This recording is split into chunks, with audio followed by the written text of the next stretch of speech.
գորգը ինքը շատ թանկարժեք գործվածք է, բարդ, այսպես ասած, կառուցվածք ունեցող,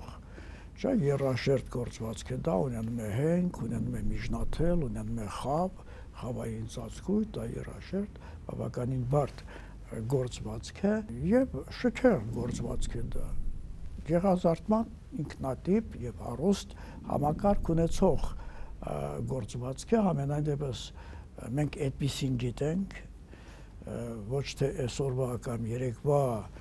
գորգերի նկարագրի հիման վրա ենք սա ասում, այլ 2-3 հազար տարվա պատմություն ունեցող առարկաների գորգերի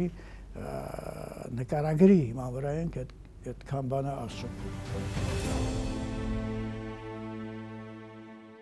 Ամենից առաջ պետք է պարզել, թե տվյալ էթնիկական հանրույթը այդ մշակույթը ունեցել է, թե ոչ։ Այդ մշակույթը ինչքանով է առնչվում իր հետ, այդ էթնիկական հանրույթի հետ։ Այդ էթնիկական մշակույթը հնարավորություններ ունեցել է դրանով զբաղվելու, թե ոչ։ Այդ էթնիկական մշակույթին ընդհանրապես գորգ պետք է եղել որպես այդպեսին, թե ոչ, գորգը ինքնստիկյան այդքանով հանդերձ, որպես շքեղ, որպես գեղարվեստական ճաշակ պահանջող գործվածք, նաև գնահատված է եղել, դա մեծ հեղինակություն ունեցող գործվածք է եղել։ Դրանով որոշվել է անհատի ունեցած դիրքը հասարակության մեջ։ Եվ այդ հեղինակավոր լինելը, այդ բարձրաճաշակ լինելը, գեղազարդման հարուստ համակարգ ունենալը, արժեքը, թանկարժեքությունը պատճառ են, որ շատ ու շատ, ասենք, էթնիկական հանրույթներ ձգտեն իրենց վերագրել այդ տեսակի մի մշակույթ։ Առաջի հերթին նկատի ունեմ վաճկատուն ցեղերը, թուրքական, թուրքմենական վաճկատուն ցեղերը, դրանք են, որ հաճմճում են եւ ամեն ձևով իրենց ուզում են իրենցով անեն կամ յուրացնեն մեր հենց այդ մշակույթը, այն ամեն ինչի վրա աչք ունեն դրանց, դա երևում է, տեսնում են։ Իհարկե տեսնողները, նայողները, որոնք աչք ունեն, տեսնում են այդ ամեն ինչը, հասկանում են։ Թուրքը եղել է քոչվոր, բարբարոս, չէ, մարդ սպանի, կոտորի, թալանի, այդ է եղել։ Թուրքի մասին ուրիշ որևէ տեղեկություն եվրոպացիների աչքում չի եղել։ Եվ այդ բոլոր, ոչ միայն եվրոպացիների, իբր թե մենք ինչ ենք տեսել եւ մեր հարևանները ինչ են տեսել, եկվոր վաճկատուն ցեղերից, քանդեն ավերեն յուրացնիչ։ 19-րդ դարի երկրորդ կեսից թուրքերը արդեն թուրքերի մոտ էլ այդ ազգային ինքնագիտակցության հարցեր են ձևավորվել, առաջացել է ազգ ստեղծելու, ազգ ունենալու անհրաժեշտությունը։ Մարդիկ են եղել վերջիվերջո, կրթություն են ստացել Եվրոպաներում, այստեղ այնտեղ, նայել են իրենց չորս կողմը, հասկացել են, որ այ մարդ ես, իրենք որ, այստեղ այսքան հարցեր կա լուծված, այսքան առաջընթաց կա, բա մեր արածը ինչ է, ինձի քշես, մարդ սպանես, այս անես, այն անես, հետո դրանով հարց չի մեծ հարեմներ էլ ունենաս իմիջայլոցա, էդ էլ եղել, հա։ Այս հարցը լուծելու համար էլ արդեն 1870-80-ական թվականներից ավելի ճիշտ թուրքերի մոտ մի քիչ ավելի ուշ, բայց ընդհանրապես գորգերի հետազոտման հարցում այդ հետաքրքրությունը սկսել է ձևավորվել Եվրոպայում 1870-80-ական թվականներից, երբ սկսել են նաև ստեղծվել թանգարանային հավաքածուներ։ Առաջի ցուցահանդեսներ են ձևավորվել, կազմավորվել, եւ այդ հետաքրքիր մի խոսքով աճել է, եւ թուրքերն էլ թուրք ասված, թուրք այսպես ասած մի քիչ առաջ գնացած մտավոր առումով թուրքերի մասին խոսքս, հասկացել են, որ այդ հարցը, այդ մշակույթի այդ ոլորտը իսկականն է, որ ուրեմն դարձնեն, այսպես ասած, մի քիչ կոպիտ ձևով ենք ձևակերպում, դարձնեն իրենց է կարճ ասած։ Մանավանդ, որ այդ գորգերը ծագում են հենց Փոքր Ասիայից, հայկական լեռնաշխարհից, պատմական Հայաստանի տարածքներից, իսկ այդ տարածքները ամբողջությամբ Օսմանյան Թուրքիայի տիրապետության տակ են։ Հետևաբար շատ հեշտ է, որպեսզի դրանք ձևակերպվեն, հասկացվեն, ընդունվեն, որպես ասենք թուրքական մշակույթ, սելջուկյան մշակույթ եւ այլն։ Մանավանդ որ հայոց պետականության անկումից հետո հայկական գորգ այդ անունով, հայկական անվանումով, այդ բառը նկատի ունեմ, գորգ հասկացությունը աստիճանաբար շրջանառությունից դուրս էր եկել։ Մինչ այդ հենց հայկական անունով էլ աշխարհում մեկ գնացած էր։ Բայց պետականության ուրեմն վերանալուց հետո աստիճանաբար եւ իշխանական, նախարարական տների ասպարեզից դուրս գալուց հետո այդ անունը բնականաբար պետք է դուրս գար շրջանառությունից եւ դուրս եկավ եւ այդ հասկացության այդ եզրույթի փոխարեն շրջանառության մեջ այդ առևտրական շատ են քաղաքները, որտեղ գորգերի առևտուր էր կատարվում կամ այն տարածքները, որտեղից որ այդ գորգերն էին դուրս գալիս, այսպես ասած, այդ գորգերն էին ստեղծվում։ Նու դրանք արդեն հայեցի անվանումներ չէին։ Պատմական Հայաստանի տարածքներից եւ ընդհանրապես Փոքր Ասիայից Եվրոպա հասած գորգերը հայտնի էին դառնում որպես թուրքական գորգ։ Այդ անունով թուրքական գորգ կամ պարսկական գորգ եւ կամ թուրքմենական գորգ։ Թուրքմենական գորգերը այդ մեր տարածքին չի վերաբերում, դրանք միջինասիական գորգերին է այդպես ասում, պարսկականներն էլ հասկացանք, դրա տերը կա, օրինական տերը կա, բայց այդ թուրքական գորգերի հարցը լրիվ հանելուկ է մնում։ Այդ թուրքերը, այդ որտեղ են գործել, երբ են գործել, ովքեր են գործել, ոնց են գործել, այդ տեսակի որևէ տվյալ չկա ուղղակի։ Գերմանացի մի հայտնի գորգագետ, արևելագետ ավելի ճիշտ, Կուրտ Էրտմանը մոլերանտ թուրք եւ այդ թուրքական ցակումով հայոց գորգերը, կոնկրետ հայոց գորգերը թուրքական դարձնելու հարցում այն առաջամարտիկներից թվում է Կուրտ Էրտմանը, որը իր գործերում Օսմանյան գորգերի 800-ամյա պատմություն է տեսակի վերնագրով ուրեմն հետազոտություն ունի գրած, այդտեղ ասում է, որ Մարկո Պոլոյի այդ տեղեկության մասին, որ Մարկո Պոլոն ասում է, որ այդ քաղաքներում, այսինքն Սեբաստիայում, Կեսարիայում, Կոնիայում, փոքրացիական քաղաքները, փոքր հայքում եղած քաղաքներն են դրանք խոշոր թուրքմենները, տուրկոմանները, ինքը այդպես ասում է Մարկո Պոլոն, զբաղվում են գորգագործությամբ, գորգեր գործելով։ Այ բան այդտեղ ոչ մի բան չի ասում։ Շատ նենց երկրորդական, երրորդական տեղ է հատկացնում հայերին։ Իսկ իրականում ինչ է ասել Մարկո Պոլոն, սա աշխարհը գիտի։ Մարկո Պոլոն ասել է, որ լեռներում այդ թուրքմենական ցեղերը զբաղվում են ձիաբուծությամբ։ Դա նրանց մոտ շատ լավ ստացվում է։ Մոտավորապես այդ ձևի ինքը Մարկո Պոլոն ասում է։ Իսկ քաղաքներում, ու թվարկում է 3 քաղաքը՝ Սեբաստիա, Կեսարիա, Կոնիա, քաղաքներում հայերը եւ հույները գործում են աշխարհի ամենալավ լավ մետաքսիա գորգերը։ Սա բառաց է այդ մարդն ասում։ Հասկանալի է։ Եթե թուրքերն էլ գործած լինեին, կասեր։ Ամբողջ այն ժամանակվա Օսմանյան տարածքին հիմա ելա էլի այդպես այդ Օսմանյան տարածքով 2 անգամ Մարկո Պոլոն անցել է եւ որևէ բան չի գրել թուրքերի կողմից գորգագործական մշակույթով գորգ գործելով զբաղվելու մասին։ Այս բոլորովին իմիջիայլոց թողնես չթվա թե նշանակում է որ մուսուլմանական աշխարհում գորգ չեն գործել։ Չէ, ես դա այդպես չեմ համարում, այլ հարց է որ նրանց կենցաղում գորգը անհրաժեշտ չի եղել իսկապես, որպես փռոս նրանք կարող էին օգտագործել եւ օգտագործել են մորթին ու թաղիքը, վրանների համար թաղիքը արտակարգ հումք է եւ հենց այդպես էլ արել են եւ այդտեղ որևէ մի բացատրություն հիմնավորում, որ հաճախակի երևում է շրջանառվում է, որի փրթե գորգը նրանց պետք էր որպեսզի վրանը տաք լիներ, այդ հեչատ է։ Գորգը տաք չի պահում, թաղիքը դրա համար կա, իսկ հատակին փռելուց էլ եթե դա պիտի փռեին թաղիքի վրայից, այնա մորթիններն էին փռելու, որը շատ ավելի էժան է եւ դրանից իրենք լիքը ունեն, որևէ տեղից բերելու անհրաժեշտություն չունեն դրանք։ Բայց կրկնում եմ, ի վերջո նրանք ունեցել են վերնախավ։ Գորգը վերնախավային երևույթ է եւ հայոց մեջ եւ ցանկացած տեղել գորգը վերնախավային երևույթ եղել, որտեղ ես արդեն ասացի մի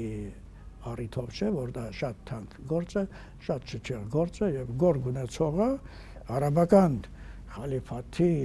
ժամանակաշրջանը վերաբերում ասածս գորգ հայկական գորգ ունեցողը ընդ որում կարող է փափախծուր դրած փրփռա աշխարհում եք ինքը աշխարհի տերն է քանի որ ունի հայկական գորգ հասկանում եք սա իմ մոգոնած բարերը չեն սա արաբ պատմիչներն են ասում խնդրեմ թող գնան բացեն թերթեն կարդան շատ ավելի հավաքած ձևով պարտադիր չի որ գնան հենց այդ պատմիչներին գտնեն կարդան կա Ադամ մեծ եղել է Ադամ մեծ արևելագետ շվեյցարացի ունի հրատարակել է մուսուլմանսկի ռենեզանս ուրեմն այդ աշխատությունը 1905 թվին կարծեմ իրենց դրսի լեզուներով միջայլոց եւ այդ դրսի բոլոր արևելագետները բոլոր պատմաբան գորգագետները ինձ թվում է ոնց էլ լինի պիտի որ տեղյակ լինեին այդ գործից այդ թե ինչի չեն օգտագործում դրանք այդ մեծ հարց է այսինքն այդ մեծ հարցը երևի կողմանակի դիտորդների համար դա հարցեր չի իրենք թուրքերի պատվերներն են կատարում իրենք թուրքերից ստացել են այն ինչի կարիքը բոլորն էլ ունեն փող դրամ կա շարված այդ բառը իսկականն է դրա համար արևելագետները իրենց կոչում ստեղծել են թուրքական գորգագործական մշակույթ հասկացությունը շրջանառության մեջ են դրել թուրքական գորգ, սելջուկյան գորգ հասկացությունները եւ այսօր էլ աշխարհը դրանք ընդունում է այդպեսին հայկական գորգ ասվում է, այնպես չի որ չի ասվում, բայց շատ քչեր են Գորտերտման այնտեղ էլի մարդիկ կան Արթուր ու Ֆամպոպ այս սրանց ջանքերի շնորհիվ հայկական գորգ հասկացությունը ընդհանրապես շատ պակասեց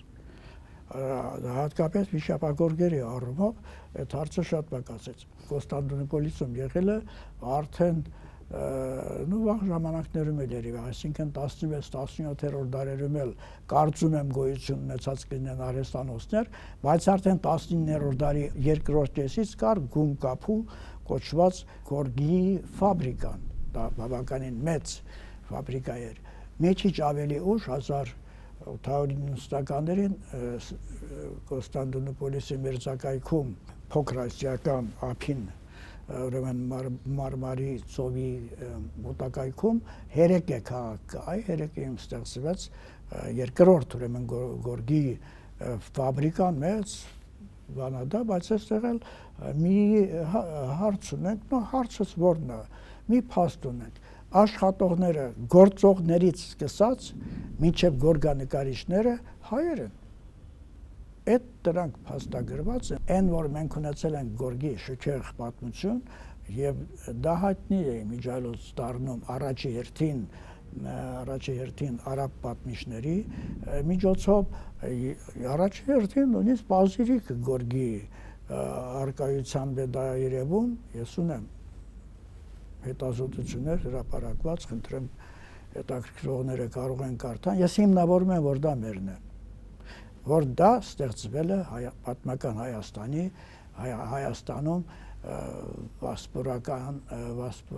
վանալջի, այսպես ասենք, ավազանում եւ այդ ժամանակաշրջանում ընդհանրապես պատմական Հայաստանի գոյության դարաշրջանում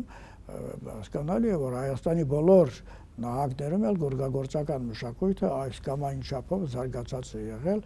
եւ այդ ուրեմն զարգացած լինելը բնականաբար վերաբերում է նաեւ Արցախին։ Նո այստեղ Արցախ ասելով պիտի նկատի ունենանք ընդհանրապես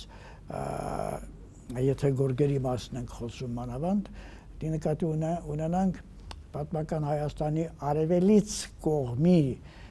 երկու նահանգները Ուտիքը եւ Արցախը, որոնք իրենց ամեն ինչով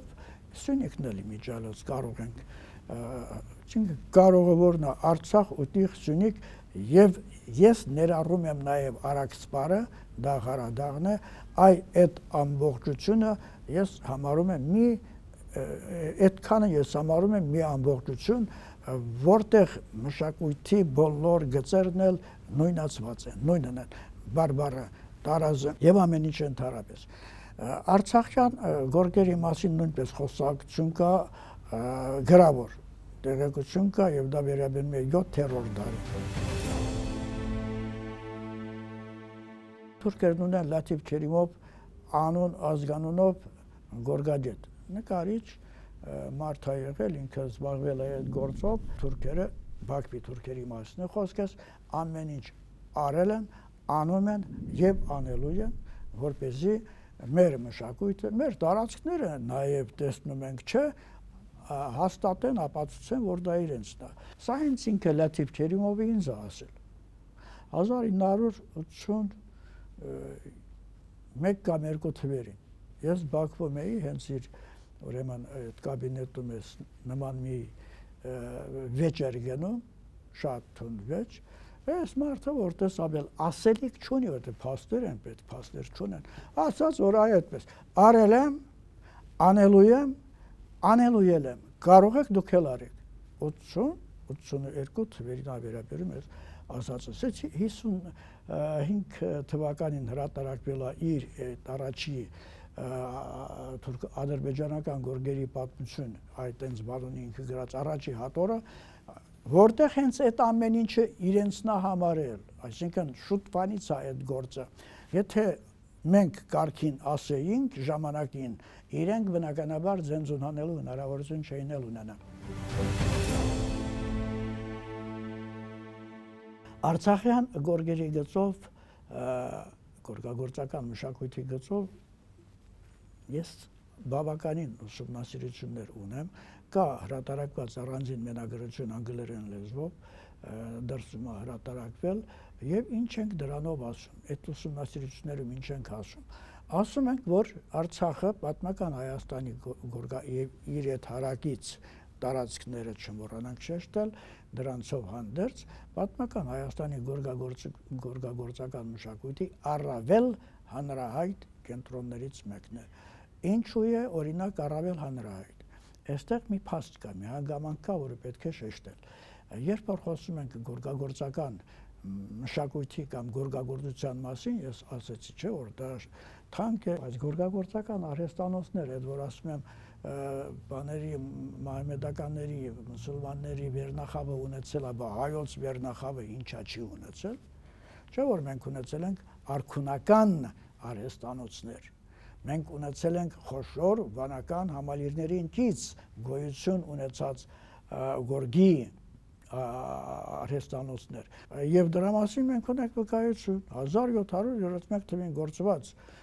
գորգ ունենք, որը պահվում է Երուսաղեմի Սուրբ Հակոբ վանքի կից գոյություն ունեցող թանգարանում 1731 թվին գործված, դա գործել են Արցախի Չարեքա վանքինքից եղած Մենաստանում։ Այդ գրած է դրա վրա, այդ այնպես չի, որ պիտի մոգոնենք գրած է, գործեցին, այս ինչ տեղը, Ներսես կաթողիկոսի, աղվանից Ներսես կաթողիկոսի համար, դրա համար։ Ներսես կաթողիկոսը իրական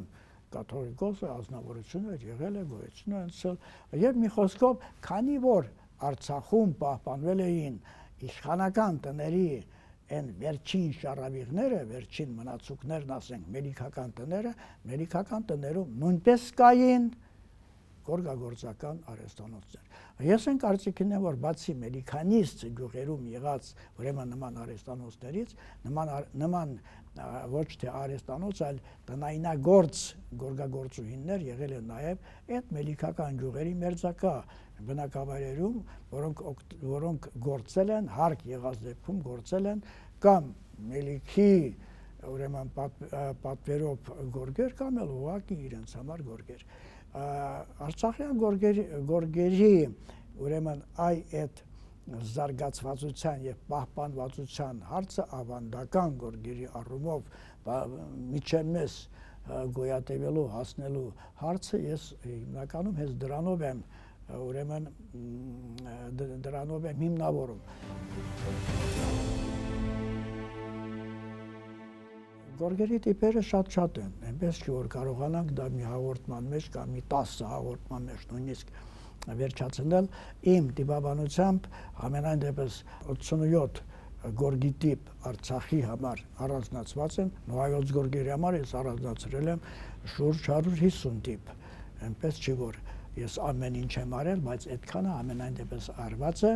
եւ այդ 87 տիպերը արցախյան, դրանք իրենց գեղազարդման առումով, իրենց կատարելիության եւ նաեւ տարբերակների հարստության առումով բացառիկ նշանակություն ունեն մեր մշակույթի ընդհանրապես հայոց մշակույթի, գորգագործական մշակույթի ուսումնասիրման համար։ Արցախյան գորգերի մասին խոսելուց սովորաբար պետք է շեշտել այն, որ արցախյան գորգագործական մշակույթին են բնորոշ եւ դասական վիշապագորգերը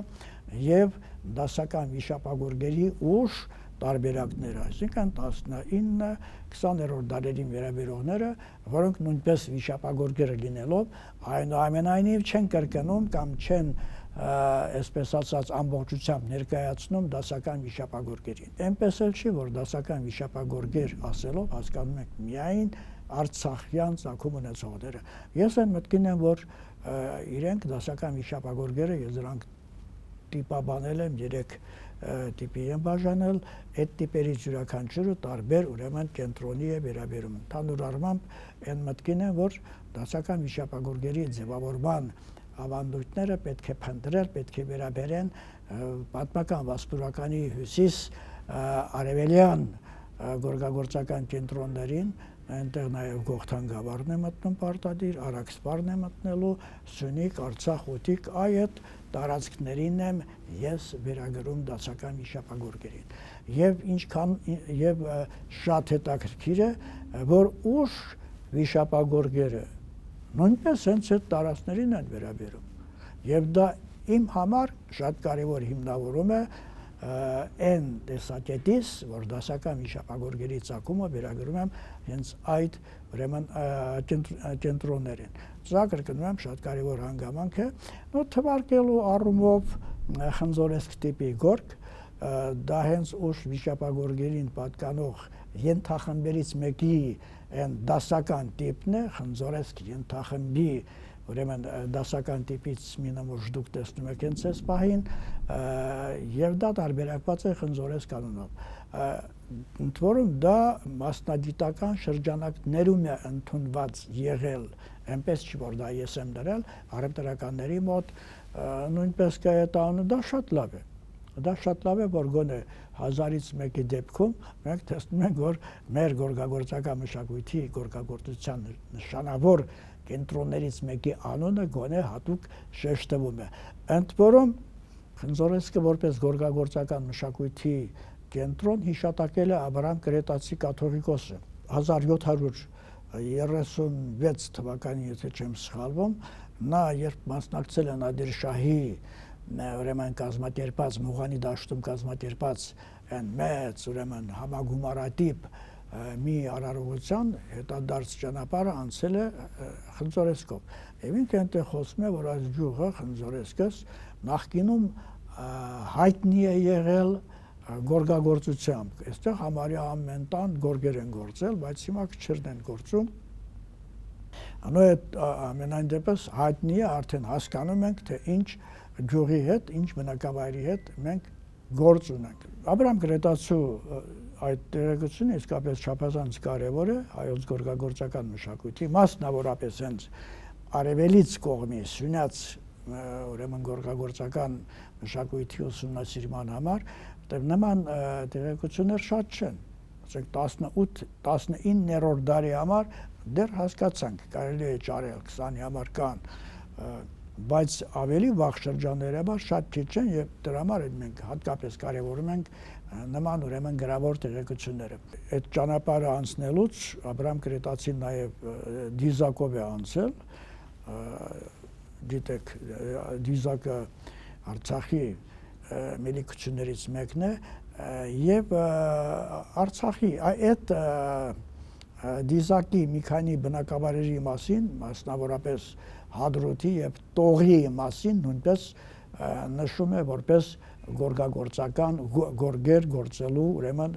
ավանդույթներ ունեցող բնակավայրեր։ Եթե խոսում ենք ուրեմն ուշ վիշապագորգերի մասին եւ ցույց ենք տալիս այդքանի հետ միասին խնձորես գորգը, ես նկատել եմ, որ դրա կողքին էլ գուհար գորգի մի տարբերակն է ցուցադրվում 1904 թվականին գործված գորգը եւ դա պահվում է ժողովրդի թանգարանում ցուցադրվում է այնտեղ այս գորգը ինքը նույնպես ունի իր տարբերակները նախ ինքը հենց կրկնում է շարունակում է 1680 թվականին գործված գուհար գորգի ավանդույթը նույն հիմնական օրինվածքը մենք տեսնում ենք այս գորգի վրա եւ ինչի եմ ես հատուկ անդրադառնում գուհար գորգին գուհար գորգը ուշ վիշապագորգերի երկրորդ ենթախմբի դասական տիպն եմ ես տարբերակել համարում ուրեմն մենք ունենք խնձորեսկը այստեղ ունենք գուհարը եւ այդ երկուսն էլ դասական վիշապագորգերի ավանդույթները կրող ուշ վիշապագորգերի երկու ենթախմբերի ներկայացուցիչներն են դրանք բոլորն էլ շատ հետաքրքիր են իրենց գեղազարդման համակարգի թե հիմնական հորինվածքների առումով, թե մանրամասերի առումով, նախ կարևոր են այնքանով, որ ներկայացնում են հայոց պատկերացումները, հայոց գեղագիտական ճաշակը, հայոց պատկերացումները ծիսա պաշտամունքային պատկերացումների մասին այս դեպքում պետք է խոսենք, կապված վիշապապատկերի, կապված վիշապի պաշտամունքի, կապված ջրի պաշտամունքի հետ, որոնք եւ վիշապի եւ ջրի պաշտամունքը դրանք իրար հետ միակցված մի հասկացություն է, վիշապը եւ ջուրը իրար հետ դրանք մի ամբողջություն են կազմում փաստորեն եւ մենք դա տեսնում ենք խնձորեսկ գորգի գեղազարդման համակարգում մինչև վերջին ժամանակներս օրինակ ես այն կարծիքին էի որ խնձորեսկ տիպի գորգերի պատմությունը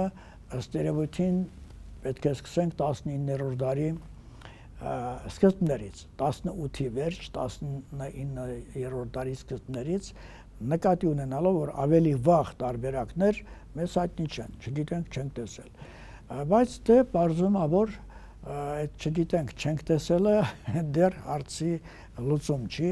վերջին շրջանում ես իմ այդ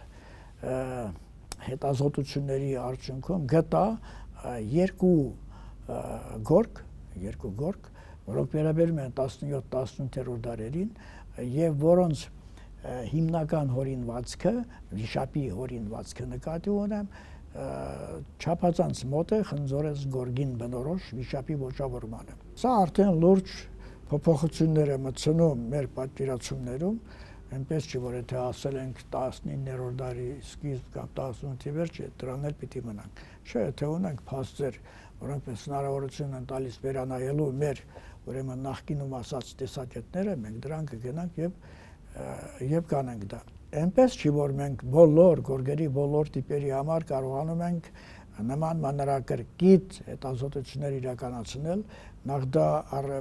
կապված է համապատասխան փաստերի, համապատասխան նմուշների քանակի, նմուշների տարբերակների առկայության հետ, բոլոր տիպերը չի որ այդ հնարավորությունը տալիս են, եւ սա մեկ, երկրորդը ավելի խորն է։ Մենք չունենք մասնագետներ, հարգելիներս։ Այս ինչը որ ասում եմ, այդ բոլորովին էլ մեկ հոգու անելու բան չի։ Գիտականորեն հիմնավորված պետք է լինի ամեն ինչ, որովհետև ինքը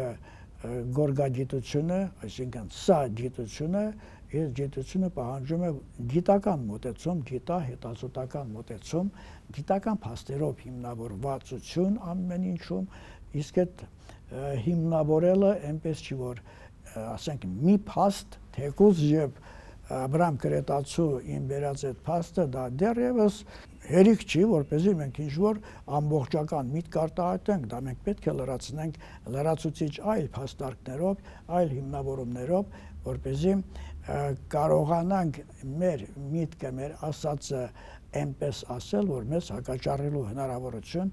որևէ մեկը չունենա։ Սա ուրեմն գիտական մտածելակերպ է, եւ այդ գիտական մտածելակերպ ունեցողներն էլ դժբախտաբար գորգի առումով եմ ասում, դժբախտաբար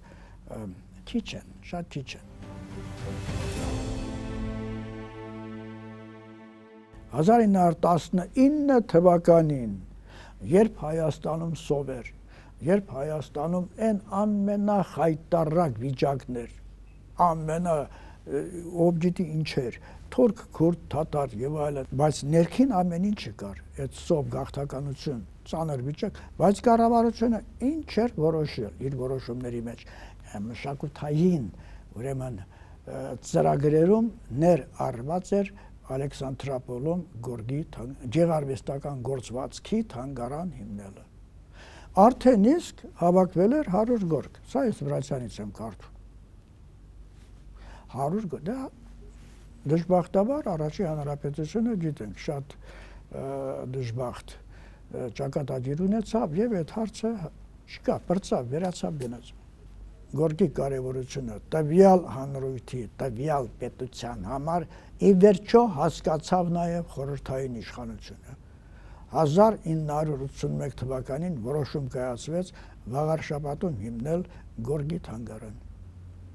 Սա փաստ է եւ ես նույնիսկ հոդված ունեմ հրատարակած ամսագրում այն տարիների վերնագիրը գորգի թանգարան Վաղարշապատում։ Կառուցվածքը գրած, բաժինների ցուցադրության ես եղել եմ միջայլոց միջիչկուցի առաջ ընկա Հայաստանի ազգագրության պետական թանգարանում այդ տարիներին հավաքվեց գորգի հսկայական հավաքածու, քանակություն, մեծ քանակություն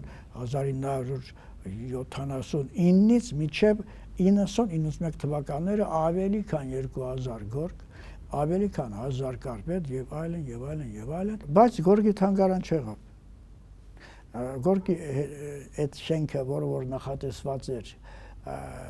թանգարանի համար, դա պետք է վերակառուցվեր։ 1913 թվականին կառուցված շինություն էր, դա պետք է վերակառուցվեր, վերակառուցման այդ նախագիծ բան ամեն ինչ արվեց, ձգձգվեց բավականին էլ, իսկ երբ որ արդեն շենքը համարյա թե պատրաստ էր, երկրաշարժը եղավ եւ շինությունը տուժել էր այդ երկրաշարժից։ Հետագա շահագործելը կամ հետագա շարունակելը արդեն խորհուրդ չէր տրվում։ Այդ այն շենքների միջալոց, որի տեղում հիմա Մատենադարանն է, Մարտաճարի, Մայրաթորի, ուրեմն Մատենադարանը որքան է սպիտակ շենքը, այդտեղ պետք է լիներ գորգի թանգարան։ Առաջի հանրապետության ուրեմն այդ տարիներին եղել է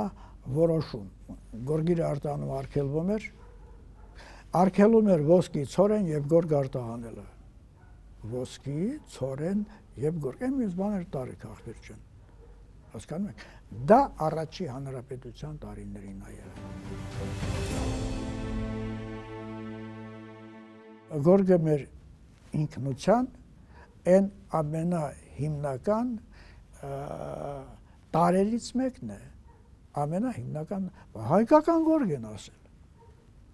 Հայկական գորգ են ասել եւ դրա ունեցողը իրեն, չգիտեմ, ինչքան է, այսպես ասած, երկնային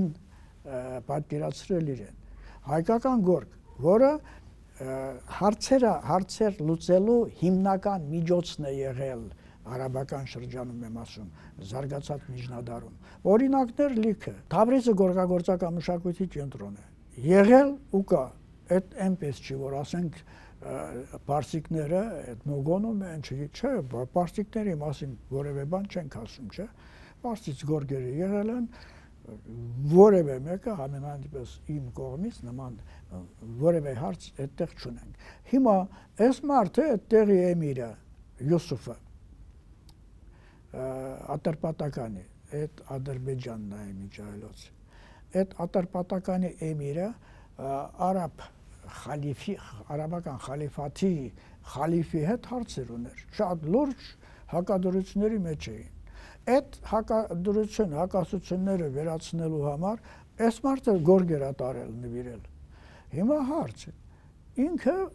ասում եմ, Թավրիզը դա գորգագործական մշակույթի կենտրոն է, գորգի պակասություն, ինչ ինքը ուզեր կարար պատվեր տար վերջվերջա պակասությունը չկար, բայց նա հայոց գորգեր է տարել։